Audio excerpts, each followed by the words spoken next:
Hello everyone, good evening. नमस्कार प्यारे विद्यार्थियों, मैं उमेश पाल आप सभी विद्यार्थियों का एक बार फिर से आपके अपने परिवार टीचर्स वर्ड में स्वागत करता हूं। आशा है कि आप सभी स्वस्थ और मस्त होंगे। बच्चा, हम लोग सीटेट दिसंबर 2024 की प्रिपरेशन कर रहे हैं। उसी क्रम में आज हम लोग एक बार फिर से बाल विकास सीरीज की क्लास करने वाले हैं, जहाँ पर हम लोग पेपर 1 2022 को एनालिसिस करेंगे।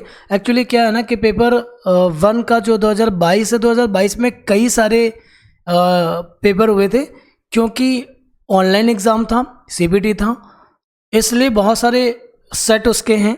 तो कम से कम 10 से 12 सेट तो होंगे ही, और वो सारे सेट हम लोग करेंगे 1 बाय 1। तो जिन भी विद्यार्थियों को पीवाईक्यूज करना है ओरिजिनल पेपर से, वो हमारे साथ जुड़ें। और साथ में जिनको भी सीडीपी में पूरा का पूरा 30 नंबर लाना है, कितना देखिए पीवाईक्यूज करना है, तो आप यहाँ रुकेंगे, ठीक है। अगर आपको 30 आउट ऑफ 30 स्कोर करना है तो आप यहाँ पे रुकेंगे। क्लियर है ये चीज़? बाल विकास में पूरे 30 नंबर आएंगे, इसमें कोई डाउट नहीं है, ठीक है। और इसलिए भी डाउट नहीं है क्योंकि जब हम पीवाईक्यूज कर लेते हैं तो इसकी एनालिसिस से ही हमारे क्वेश्चंस बनते हैं, तो वो तो हो ही जाना है।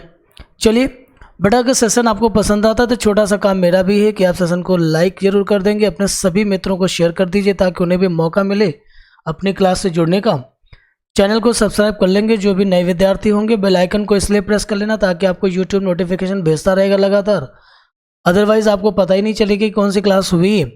और जिन भी विद्यार्थियों को सीडीपी का नोट्स चाहिए हो, ये बेटा क्लास नोट्स है आपका, ठीक है, मेरे द्वारा लिखा गया है, बहुत ही मस्त कंटेंट है। मैं नहीं कह रहा हूँ ऐसा, मैं तो कहूँगा ही क्योंकि मैंने बनाया हुआ है, मुझे पता है कि उसकी वैल्यू क्या है। और जो स्टूडेंट्स हैं जिन्होंने परचेज़ कर रखा, जो रीडिंग कर रहे हैं यहाँ से, वो कह रहे हैं, है ना। अगर आपको भी चाहिए हो तो आप इस नंबर पे आके व्हाट्सअप करेंगे, ठीक है। बहुत ही कम कीमत है इसकी, जस्ट 99 रुपीज़ का आपको इससे अवेलेबल कराया जा रहे हैं। तो ये सिर्फ सीटेट के लिए ही नहीं, आपका चाहे टेट हो, एसटेट हो, कुछ भी आगामी जो भी एग्जाम्स आएंगे, जहाँ भी पेडागोजी पूछी जाती है, वहाँ के लिए बेस्ट है। क्लियर? शुरू करते हैं अपनी क्लास को आज। तो वही पुरानी बात जो मैं दोहराऊंगा कि जिन भी विद्यार्थियों को पूरे के पूरे मार्क्स चाहिए सीडीपी में, मैं फिर कह रहा हूँ पूरे मार्क्स चाहिए, वे क्लास को पूरा देखेंगे। देखिए, अगर आप लेक्चर को कंप्लीट नहीं देखते हो तो बहुत सारी चीज़ें हैं जो आप मिस कर दोगे ना, आपको पता नहीं है। तो अगर आपको 30 में से 30 नंबर चाहिए तो आप यहाँ रुकेंगे, अदरवाइज क्विट कर जाएंगे, ठीक है। मुझे इस बात की अधिक चिंता है कि जो भी विद्यार्थी हमारे साथ जुड़ें उन्हें यह स्कोर मिले यहाँ से, ताकि वो अगली बार हमारे ऊपर ट्रस्ट कर पाएंगे। और मुझे विश्वास है बच्चा, आपको विश्वास इसलिए कम होगा क्योंकि आप मेरे से फर्स्ट टाइम पढ़ रहे होंगे, इस वजह से, ठीक है। चलिए शुरू करते हैं अपनी क्लास को और देखते हैं। पहला क्वेश्चन देखिए, पूछा गया था कि हालांकि विकास के विभिन्न क्षेत्र विद्यार्थियों की योग्यताओं का वर्णन करते हुए पारस्परिकता करते हैं, मतलब आपस में कनेक्ट होते हैं, फिर भी निम्न में से विकास का कौन सा क्षेत्र मुख्य रूप से व्यक्तियों के अपने और दूसरों के कार्य और व्यवहारों पर तर्क की प्रवृत्ति का अध्ययन करता है? बड़ा सिंपल है यार। देखिए यहाँ से कहा जा रहा है कि व्यक्तियों के अपने और दूसरों के कार्य और व्यवहारों पर तर्क की प्रवृत्ति का अध्ययन करता है, ठीक है। तो वो आपका नैतिक विकास होगा, मोरल डेवलपमेंट होगा, ठीक है। इसलिए क्योंकि ये नैतिकता ही होता है जिसके माध्यम से, या यूँ कह सकते हैं कि जो हम समाज में व्यवहार करते हैं उसका कहीं ना कहीं आधार नैतिकता जरूर होती है। और हमारे व्यवहार पर अगर तर्क किया जा रहा हो, उस पर विचार किया जा रहा हो, तो मतलब साफ है कि वो एक नैतिकता का सेगमेंट होगा, ठीक है। बच्चा, अगर इन चीज़ों को बहुत ठीक से समझना है तो ये कोहलबर्ग से रिलेट कर रहा है। कोहलबर्ग ने मोरल डेवलपमेंट के संबंध में अपने कुछ प्रिंसिपल्स बताए थे। अगर आप उन्हें देख लोगे तो आपके बहुत सारे नंबर वहाँ से कंप्लीट हो जाएंगे। उसका लिंक हम आपको डिस्क्रिप्शन बॉक्स में दे देंगे, वहाँ से जाके देख लीजिएगा आप, ठीक है। अच्छा, रही बात ऐसे क्वेश्चन जब एग्जामिनर करता है तो ये कोहलबर्ग में ये लाइंस आपको कहीं नहीं मिलेंगे।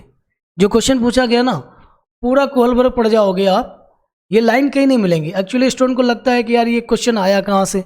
भैया जब हम कंटेंट को पढ़ते हैं, थ्योरी क्यों इंपॉर्टेंट होती है, टेक्स्ट बुक बनी ही क्यों थी, इसलिए कि जब इसको हम पढ़ते हैं तो यहाँ से जो थॉट्स पैदा होता है, अगर एग्जामिनर उससे क्वेश्चन करता है तो उसे हम आसानी से रिजॉल्व कर पाएंगे जो वो पूछना चाहता है, ठीक है।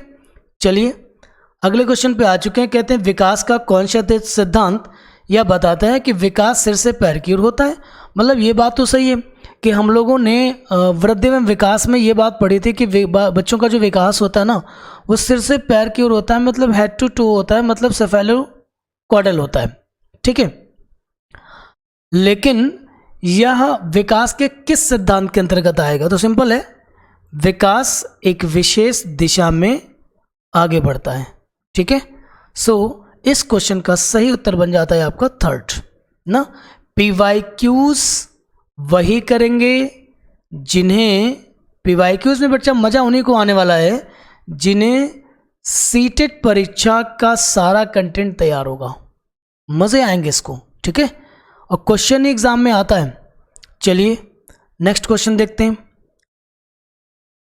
कह रहे हैं कि अभिभावकों को बाल्यावस्था देखभाल से संबंधित चर्चा में शामिल करना चाहिए। कथन और तर्क वाले प्रश्न बहुत ज़्यादा आजकल ट्रेंड में हो चुके हैं, है ना। इनको हम असर्शन और रीज़न वाले क्वेश्चंस कहते हैं। तो देखिएगा क्या बन सकता है उत्तर इसका, ठीक है। अच्छा, अभिभावकों को बाल्यावस्था देखभाल से संबंधित चर्चा में शामिल करना चाहिए, ठीक है, बिल्कुल करना चाहिए।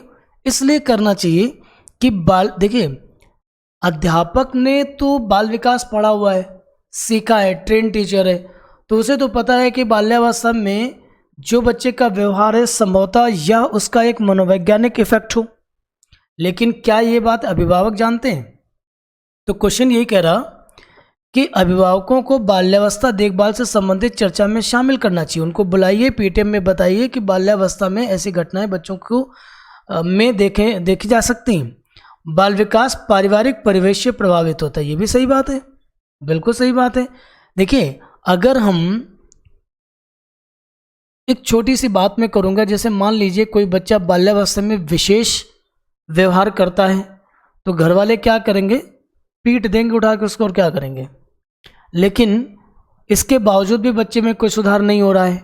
अभी क्या है कि अगर हम डेवलपमेंट के प्रिंसिपल्स को समझें और देखें तो उनके हिसाब से कि कुछ समय तक उसका व्यवहार स्थिर है, इसके बाद स्वतः वो इस व्यवहार को क्विट कर देगा, छोड़ देगा, क्योंकि वो बाल विकास की एक अवस्था है, घटना है, ठीक है। इसी क्वेश्चन को लेकर के ये बात करी जा रही है। सो इसका ऑप्शन सही होगा, फर्स्ट ए और आर दोनों सही हैं, आर ए की सही व्याख्या करता है। उम्मीद है बच्चा सभी को बात समझ में आ रही होगी अच्छे से। क्वेश्चन नंबर 4 को देखेंगे। जीन पियाजे के संज्ञानात्मक विकास सिद्धांत के अनुसार वर्ग समावेशन की अवधारणा बच्चों द्वारा किस चरण के दौरान प्राप्त की जाती है? ठीक है, वर्ग समावेशन का मतलब होता है, यहाँ पे देखिए लिखा है कि as for Jean Piaget's theory of cognitive development the concept of class inclusion, या इसको आप क्लासिफिकेशन भी कह सकते हो, है ना। तो वर्गीकरण की जो अवधारणा है वो आती है मूर्त संक्रियात्मक अवस्था में, ठीक है। अगर आप जीन पियाजे का कंटेंट मेरा जाके पढ़ लोगे, देख लोगे, सुन लोगे तो आपको ये बात समझ आ जाएगी, और नहीं आ रही तो यहीं से सीख लेते हैं कि वर्ग समावेशन जो होगा या क्लासिफिकेशन की अवधारणा जो होती है वो पियाजे के संज्ञानात्मक विकास की तीसरी अवस्था में मिल जाएगा। क्लियर है? बाकी की सारी स्टेज जो हैं वो जीन पियाजे के संज्ञानात्मक विकास की अवधारणा के अनुसार ही लिखी हुई है। क्लियर? आते हैं नंबर 5 को देखते हैं। जीन पियाजे के संज्ञानात्मक विकास सिद्धांत के अनुसार किस चरण पर अधिकतर बच्चे परिकल्पनात्मक रूप से सोचते हैं? देखिए परिकल्पनात्मक थिंकिंग जो होती है, थिंक हाइपोथेटिकल, ठीक है, काल्पनिक कह सकते हो, तो ये आपका चौथा स्टेज आता है औपचारिक संक्रियात्मक अवस्था, इसे ऑब्स्ट्रैक्ट थिंकिंग की स्टेज भी इसको बोला जाता है। ये आपका 15+ होता है, ठीक है। और एक चीज़ और भी है कि जिन भी विद्यार्थियों को पियाजे की बौद्धिक विशेषता के 4 स्टेजेस ना पता हो तो बच्चा यहीं से सीख लो। ये बिल्कुल सीक्वेंस में लिखिए। संवेदी गामक अवस्था आपका सेंसरी मोटर स्टेज होता है, ये देखिए लिखा हुआ है। इसके बाद पूर्व संक्रियात्मक अवस्था आपका प्री ऑपरेशनल होता है। ये आपका सेंसरी मोटर जो होता है वो 0 से 2 साल है। प्री ऑपरेशनल जो है 2 to 7 ईयर्स है। कंक्रीट ऑपरेशनल स्टेज जो होती है 7 to 11 ईयर है। फॉर्मल ऑपरेशनल स्टेज जो होगी वो 11 to 15 होता है, या आपको कई बार 15+ भी कहते हैं उसको, ठीक है। चलिए, लियो वाइगोस्की के विचारों के अनुसार विद्यार्थियों के समीपस्थ विकास का क्षेत्र पाने में मदद करने के लिए अध्यापक को क्या देना चाहिए? पढ़ दो उसको, स्कैफोल्डिंग दो।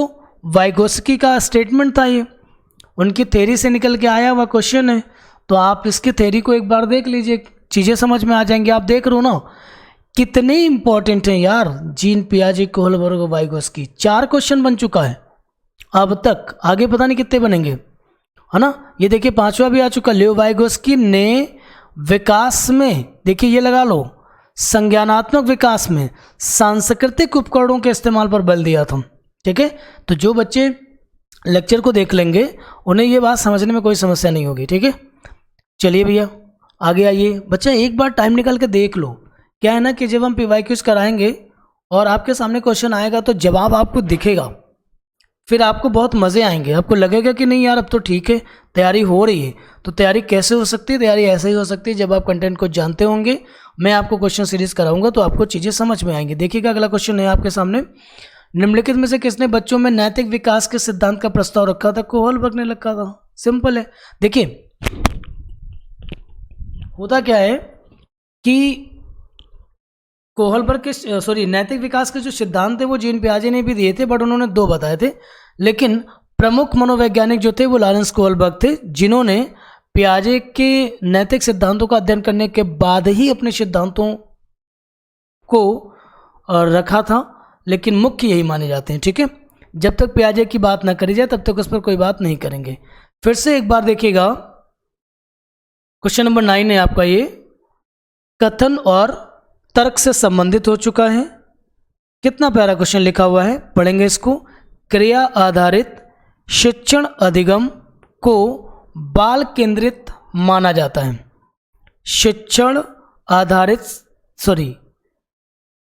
क्रिया आधारित शिक्षण अधिगम को बाल केंद्रित माना जाता है। अच्छा ठीक है भाई, क्रिया आधारित शिक्षण अधिगम को बाल केंद्रित माना जाता है, बिल्कुल सही है। मतलब जहाँ पर बच्चे एक्टिव हों वो ठीक होगा। शिक्षण अधिगम प्रक्रिया में कोई भूमिका नहीं निभाता। शिक्षक जो है शिक्षण अधिगम प्रक्रिया में कोई भूमिका नहीं निभाता, ये बात गलत है। फिर तो टीचर की ज़रूरत ही क्या है। तो इसका मतलब ये हुआ कि ए सही आर गलत है। देख लो कहाँ है, ए सही आर गलत, ऑप्शन नंबर 3। क्वेश्चन नंबर 10 को देखेंगे। बहुपदी सिद्धांत कहता है, क्या कहता है भैया बताओगे? ये हार्वर्ड गार्डनर का सिद्धांत था। उन्होंने कहा था जो बुद्धि है वो विभिन्न प्रकार की हो सकती है, जबकि उन्होंने 7 प्रकार बताए थे मुख्य रूप से। बाद में उन्हें मॉडिफाई किया तो 2 उन्होंने और बताए थे, ठीक है। तो इसे बहुआयामी बुद्धि सिद्धांत भी कहा जाता है। इसको मल्टीपल इंटेलिजेंस के नाम से जाना जाता है, जहाँ पर बहुत सारे क्वेश्चंस बनते हैं। क्लियर? आइए, लियो वाइगोस्की से संबंधित एक क्वेश्चन और देखने को मिला, 11 नंबर देख लीजिएगा। लियो वाइगोस्की भाषा को किस प्रकार देखते हैं? तो भाषा एक सांस्कृतिक उपकरण है जो अधिगम को क्या करेगी? सुसाधित करेगी, मतलब सीखने में सहायक होगी, ठीक है। देखिए जब मुझे लगता है कि बाकी के ऑप्शन बताने की आवश्यकता नहीं है तभी मैं नहीं बताऊंगा, और जब ऑप्शन हमें दिख रहे हैं और टफ लग रहे हैं तब मैं आपके बिना कहे बाकी चीज़ों को डिस्कस जरूर कर दूंगा, ठीक है। बाकी आप पढ़ लीजिएगा, आप सारे ऑप्शन पढ़ने के बाद ही कीजिए। लड़कों के लिए नीले रंग के कपड़े, लड़कियों के लिए गुलाबी रंग के कपड़े खरीदना किससे बढ़ावा देता है? जेंडर बायस को। कहाँ है भाई? जेंडर स्टेरियोटाइपिंग या जेंडर बायस। स्टेरियोटाइपिंग को बायस भी बुलाते हैं। मतलब यहाँ पर लड़का और लड़की में विभेद किया जा रहा है, अंतर किया जा रहा है। जैसे आपने देखा होगा ना कि हमारे समाज में लड़के और लड़कियों के कपड़ों में फ़र्क है। कैसा लगेगा अगर लड़की लड़कों के कपड़े पहन ले या लड़के लड़कियों के कपड़े पहन ले। अच्छा, कितना अजीब है। कई बार हमने नोटिस किया है कि जब कोई लड़की लड़कों जैसी वेशभूषा में होती है ना, तो उसे हम सभी लोग उसको काफ़ी मतलब देख रहे होते हैं, है ना, और उसके बारे में सोच रहे होते हैं। कई परसेप्शन कई तरीके की बन जाती है, ठीक है। लेकिन और भी अधिक बन जाएगा अगर लड़कियों के कपड़े लड़का पहन के घूमे, तब तो लोग उसके पागल ही कहेंगे, है ना। क्या कपड़े या रंग तय करता है जेंडर को, सेक्स को, बिहेवियर को, मोरल डेवलपमेंट को? नहीं ना। तो ये क्या है? रूढ़िबद्धता है। चलिए अगले क्वेश्चन को देखेंगे। अगला क्वेश्चन आपका 30 नंबर आ चुका है। बहुत प्यारा सा क्वेश्चन लिखा हुआ है। कह रहे हैं कि अंग्रेजी विषय की एक शिक्षिका सरिता ने यह देखा कि कक्षा में जो वह पढ़ाती है उसे सीखने के स्तर पर विद्यार्थी विभिन्नताएं दिखाते हैं, ठीक है। इसलिए सरिता को चाहिए कि वह क्या करे भाई? शिक्षण में एक समान तरीके का पालन करे। गलत बात। शिक्षण में एक तरीके का पालन अगर करोगे तो इंडिविजुअल डिफरेंसेस का ख्याल कैसे रखोगे? छात्रों के पालन के लिए बहुत सख्त नियम बनाएंगे, ये भी नहीं कर सकते आप, क्योंकि आप फैसिलिटेटर हैं और चाइल्ड सेंटर्ड एजुकेशन प्रोवाइड करी जाती है, ठीक। दोनों गलत। सीखने में सुधार के लिए अपने शिक्षण में विभिन्न प्रकार के अनुभवों को शामिल करेंगे। बिल्कुल सही बात है। ऑप्शन नंबर 3 बिल्कुल सही जवाब। मज़ा आ रहा है यार, बिल्कुल मज़े आ रहे हैं और बढ़िया क्वेश्चंस हैं, ठीक है। जो भी विद्यार्थी पढ़ेंगे 30 में से 30 लेके आएंगे, उसमें कोई बात नहीं है। मूल्यांकन का मुख्य उद्देश्य क्या होना चाहिए? बताओ भाई, मूल्यांकन का मुख्य उद्देश्य क्या होना चाहिए? तो विद्यार्थियों की अधिगम प्रगति को समझना। देखो बच्चा कितना प्रोग्रेस कर रहा है, उसका प्रोग्रेसिव रेट क्या है, ये बात कैसे पता चलेगी? जब बच्चे को हम इवेलुएट करेंगे, ठीक है। So option number 3 is right here. Next पर आ रहे हैं 15 नंबर को देखेंगे। मूल्यांकन की प्रक्रिया में विद्यार्थियों को शामिल करके मूल्यांकन की प्रकृति में किस प्रकार का बदलाव आता है? मतलब ये है कि अगर हम बच्चों को भी उसमें शामिल करें तो कैसा बदलाव आएगा? फर्स्ट ऑप्शन बढ़िया है, अधिगम का मूल्यांकन और अधिगम के लिए मूल्यांकन हो जाता है। कैसे? क्वेश्चन पढ़ते हैं एक बार। मूल्यांकन की प्रक्रिया में विद्यार्थियों को शामिल करके मूल्यांकन की प्रकृति में किस प्रकार का बदलाव आता है? तो देखिए, अधिगम के लिए मूल्यांकन, अधिगम का मूल्यांकन दोनों आ जाएंगे। क्यों? क्योंकि अधिगम का मूल्यांकन मतलब ये है कि बच्चों ने क्या सीखा हुआ है उसका मूल्यांकन हो गया। अधिगम के लिए मूल्यांकन का मतलब ये हो जाता है कि मुझे पढ़ाने में सिखाने में जहाँ कमी रह गई उसको अगली बार नहीं होने देंगे। तो ये अध्यापक के भी लिए भी लर्निंग हो जाती है और बच्चों के संबंध में अध्यापक भी जान चुका होता है कि वो कितना प्रोग्रेस कर पाया है। इसलिए फर्स्ट ऑप्शन यहाँ पे सही होगा। 16 नंबर में आएंगे कि हाशिए पर स्थित मतलब वंचित वर्ग से आने वाले विद्यार्थियों को समावेशन में मदद करने के लिए अध्यापकों को क्या करना चाहिए? समावेशन समझ तो भाई सामान्य बच्चों के साथ अगर हम उन वंचित वर्गों को शामिल करना चाहेंगे तो कहीं विरोध ना हो जाए या फिर कहीं उन बच्चों को अनकंफर्टेबल न फील हो, इसके लिए कुछ तो हमें करना पड़ेगा। तो सभी छात्रों के बीच अपनेपन की भावना को बढ़ावा देना चाहिए, ठीक है। बच्चों को ये बताना पड़ेगा कि हम सब आपस में विद्यार्थी हैं, मित्र हैं, भाई बहन हैं, हम सबको एक साथ पढ़ने के फ़ायदे होते हैं और सामूहिकता को बढ़ावा देंगे ताकि उनके अंदर अपनेपन की भावना का क्या हो सके? विकास हो सके, ठीक है। समझ आ गया होगा। बाकी के शब्दों को नेगेटिव हैं। कक्षा के सामने उनकी कमजोरी को उजागर करोगे। सेक्शन में पढ़ाना चाहिए, उनके सेक्शन ही अलग कर दो। मानकीकृत पाठ्यक्रम का प्रयोग कर दो ना भाई, ये सब गलत चीज़ें हैं। आइए अगले नंबर को देखेंगे। 17 को कक्षा में दृष्टिबाधितता से जूझते शिक्षार्थी के समावेशन को बढ़ावा देने के लिए एक अध्यापिका को क्या करना चाहिए? ठीक है, 17 नंबर आपका क्वेश्चन है। तो देखिए, अगर कोई बच्चा देखने में उसको समस्या हो रही है और हम चाहते हैं कि बच्चा हमारे साथ ही पढ़े, परिषदीय विद्यालय में रहे, सभी बच्चों के साथ बैठे, तो इसके लिए हम क्या करेंगे? उसकी जो भी इन्फॉर्मेशन है उसको मौखिक विवरण देने की कोशिश करेंगे, मौखिक रूप से बताने की कोशिश करेंगे, ठीक है। नेक्स्ट आते हैं 18 नंबर। एक विशिष्ट अधिगम असमर्थता पठन वैकल्य जिसको कहते हैं, जिसको कहा जाता है लर्निंग डिसेबिलिटी। देखिए लिखा हुआ है, जिसको डिसलेक्सिया बुलाते हैं। कि क्या विशेषता है।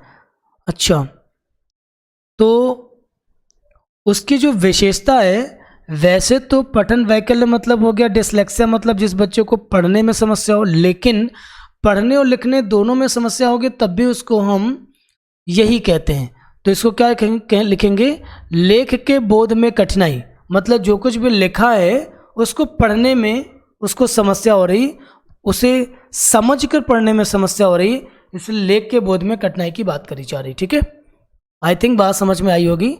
आगे आते हैं, क्वेश्चन नंबर 19 को समझेंगे।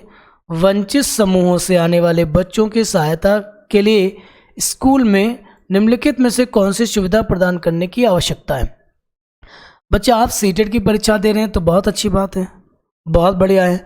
अगर आप टेट और एस्टेट की प्रिपरेशन कर रहे हैं या फिर उसमें बैठना चाहते हैं तो ये क्वेश्चन ऐसे हैं जो कहीं पर भी पूछे जा सकते हैं। ठीक है, और हाँ, सेंट्रल में अगर आपको केवीएस मिलेगा तो वहाँ भी तो पढ़ोगे, वहाँ तो सेम चीज़ें आनी है ना, तो आपको इसे ज़रूर प्रैक्टिस करना चाहिए कि जो भी सीटेट के क्वेश्चंस हैं वो आपके सीबीएसई या सेंट्रल गवर्नमेंट जहाँ पर भी आपकी शिक्षक भर्ती कराएगी उसके लिए ये सारे इंपॉर्टेंट क्वेश्चन हैं। तो ये सारे क्वेश्चन पेडागोजी के हैं और सभी को देखना चाहिए। चलिए पढ़ते हैं क्वेश्चन को। वंचित समूहों से आने वाले बच्चों की सहायता के लिए निम्नलिखित में से कौन सी सुविधा प्रदान करने की आवश्यकता है।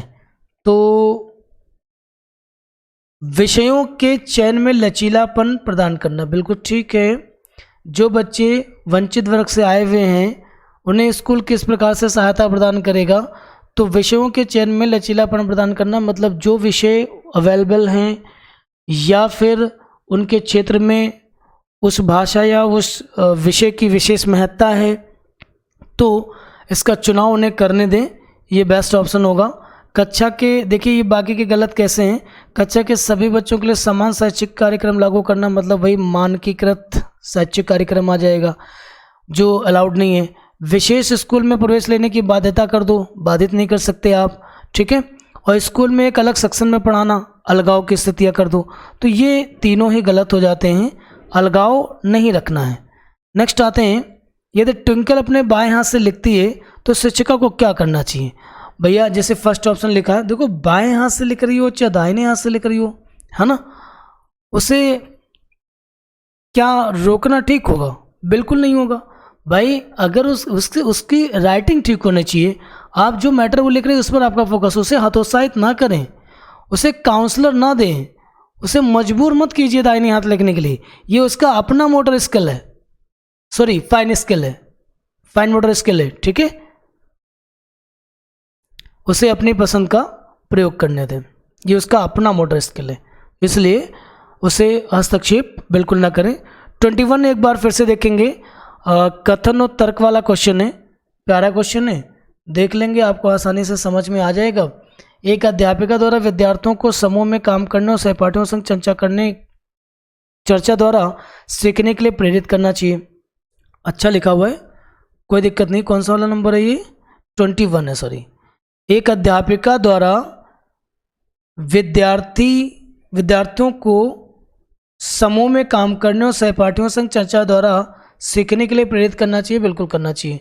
अधिगम एक सामाजिक प्रक्रिया है, बिल्कुल सही बात है, दोनों सही हैं और व्याख्या भी करी जा रही है। 22 नंबर में देखेंगे, प्यारा क्वेश्चन है, कहने कि प्रभावशाली और अर्थपूर्ण अधिगम को बढ़ावा देने के लिए इनमें से किसका प्रयोग करना चाहिए। तो अगर आप प्रभावशाली और अर्थपूर्ण अधिगम को बढ़ावा देना चाहते हैं तो फिर आपको क्या करना चाहिए, आप उदाहरण देंगे।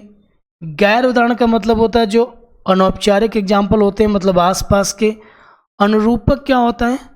अनुरूपक होता है एनालॉजीज। अच्छा, एनालॉजीज का मतलब होता है एक जैसे तमाम उदाहरण देना। ठीक है, और नकारात्मक पुनर्वितरण शामिल नहीं होगा। बड़ा सिंपल सा जवाब मिल गया आपको, थर्ड ऑप्शन। ठीक है, केवल फर्स्ट, सेकंड एंड थर्ड। 23 को देखेंगे, एक संरचनावादी कक्षा में अधिगम को किस प्रकार देखा जाना चाहिए। अच्छा, एक संरचनावादी कक्षा में अधिगम को किस प्रकार से देखा जाना चाहिए? वातावरण से सक्रिय पारस्परिकता या संपर्क का परिणाम करना। 24 नंबर देखेंगे, निम्न में से कौन सी युक्ति विद्यार्थियों को जानकारी को लंबे समय तक याद रखने में मदद करेगी? निम्न में से कौन सी युक्ति या योजना विद्यार्थियों को जानकारी को लंबे समय तक याद रखने में मदद करेगी? ठीक है, कौन सा ऐसा तरीका है जो विद्यार्थियों को जानकारी को लंबे समय तक याद रखने में मदद कर सकती है? तो देखिए फर्स्ट ऑप्शन आप पढ़ेंगे, ये आपका 24 नंबर है। ओके, फर्स्ट पढ़ोगे तो जानकारी से संबंधित बेमतलब शब्दों का समूह बनाना, इसका कोई मतलब ही नहीं, इसको हटा दीजिएगा आप। जानकारी को अव्यवस्थित रूप में नहीं, विजुअल ले आइए, बस संबंधित दृश्यक रूप और समरूपक बनाना। ठीक है, जितना आप चीज़ों को विजुअलाइज कर दोगे उतना मेमोरी में वो देर तक रुकेंगे। ठीक है, इसीलिए बेस्ट और वे माना जाता है विजुअल लर्निंग का। क्लियर? नेक्स्ट आते हैं 25। यदि एक शिक्षक विद्यार्थियों में समस्या समाधान क्षमताएं विकसित करना चाहता है तो उसे निम्न में से किससे बचना चाहिए? नोटिस कीजिएगा, किससे बचना है ये ध्यान देखना है, इसको ध्यान में रखना है। तो देखिएगा, समस्या को ठीक से समझने के लिए विद्यार्थियों को प्रेरित करना, ये तो करना चाहिए। अगर बच्चों में समस्या समाधान क्षमता विकसित करनी है, विद्यार्थियों को समस्या के विभिन्न पहलू देखने के लिए प्रोत्साहित करना, जी बिल्कुल करना चाहिए। विद्यार्थियों में व्यवस्थित कार्य करने की आदत विकसित करना, जी बिल्कुल करना चाहिए। क्या नहीं करोगे? विद्यार्थियों को प्रेरित करना व वे कार्य को जैसे भी हो जल्दी करें। ठीक है। 26, विद्यार्थियों के त्रुटियों के संबंध में अध्यापिका को क्या करना चाहिए? बच्चे अगर गलतियां कर रहे हैं तो अध्यापकों को क्या करना चाहिए? नकारात्मक पुनर्बलन द्वारा त्रुटियों को कम करना चाहिए। नहीं, नकारात्मक पुनर्बलन समझ तो अरे मतलब नेगेटिव रेनफोर्समेंट है, बच्चों को गलत तरीके से समझाना, डांटना, पीटना, दंडित करना, जो भी व्यवहार कर सकते हो वो कीजिएगा। दंड द्वारा त्रुटियों को कम कर देना चाहिए। उन अधिगम कमियों को खोजना चाहिए जिनकी वजह से त्रुटियां हुई हैं, मतलब गलती होने के रीजन्स पे काम करना चाहिए। ठीक है, बिल्कुल सही जवाब है। 27 देखेंगे, संज्ञान और भावनाएं एक दूसरे से स्वतंत्र नहीं हैं, एक दूसरे से पारस्परिक संबंधित हैं। यह प्रश्न कई बार आ चुका है, याद कर लो, फिर पूछा जा सकता है। 28 देखेंगे, अच्छा, संज्ञान और भावनाएं एक दूसरे से परस्पर संबंधित हैं। क्या है? संज्ञान और संवेग भी लिख सकता है वो, यहाँ भावनाओं को इमोशंस या संवेग भी कहा जाता है। ठीक है, चलिए, एक विद्यार्थी जो बार बार मिलने वाली असफलताओं का कारण उनकी योग्यताओं की कमी को मानता है, उसमें कौन सा भाव पैदा हो सकता है? ठीक है, ध्यान से क्वेश्चन को एक बार फिर से पढ़ लीजिएगा। एक विद्यार्थी जो बार बार मिलने वाली असफलताओं का कारण उसकी योग्यताओं की कमी को मानता है, उसमें कौन सा भाव पैदा हो सकता है? अधिगम निस्सहायता, मतलब लर्नड हेल्पलेसनेस, मतलब सीखने में खुद को अयोग्य महसूस करना। ठीक है, नेशनल पॉलिसी से रिलेटेड क्वेश्चन आ चुका है आपके सामने। राष्ट्रीय शिक्षा नीति 2020 ने किस पर जोर दिया है? ठीक है, तो सेकंड लास्ट क्वेश्चन है आपका बहुविषयकता शिक्षा, है ना, बहुविषयकता शिक्षा, जिसमें आप ये कह सकते हो कि मल्टी डिसिप्लिनरी एजुकेशन। ठीक है, बहुविषयकता या बहुभाषिकता भी कह सकते हो। लास्ट क्वेश्चन है, अधिगम को नकारात्मक रूप से प्रभावित करता है कुपोषण, उत्सुकता, अभिसंज्ञान, महारत उन्मुखी लक्ष्य। तो इसका हो जाएगा कुपोषण अधिगम को नकारात्मक रूप से प्रभावित करा। जी बिल्कुल सही बात है। अगर कोई बच्चा कुपोषित है, संतुलित आहार उसको नहीं मिला है, उसका शरीर स्वस्थ नहीं है, तो अधिगम को नकारात्मक रूप से वो क्या करेगा? प्रभावित करेगा। ठीक है, तो आज के 30 क्वेश्चंस हम लोगों ने बच्चा कर लिए हैं, अब आगे नहीं करने हमको हैं, है ना। 30 क्वेश्चन हम लोगों ने कंप्लीट कर लिए हैं बाल विकास के, और एक बार इनको ज़रूर देख लीजिएगा। इसका PDF मैं आपको अपने टेलीग्राम चैनल पर दे दूंगा, और टेलीग्राम का लिंक आपको डिस्क्रिप्शन बॉक्स में मिल जाएगा, वहाँ से आप उसको देख लीजिएगा। तो आपको ये ओरिजिनल पेपर और आंसर सहित मिल जाएंगे। तो लेक्चर देखने के बाद आप इसको कर लीजिएगा। मैं इसको जल्दी ही, मतलब आज तो नहीं दूंगा, बट कल इसकी PDF भेज दूंगा, ठीक है। सो चलिए आज की क्लास को यहीं पर वाइंड अप करेंगे, और सेशन अगर पसंद आता है तो आप इसको लाइक और शेयर करना बिल्कुल भी नहीं भूलेंगे। मिलते हैं नेक्स्ट डे एक और अगले पेपर के साथ, फिर डिस्कस करेंगे बाल विकास को। Thank you so much.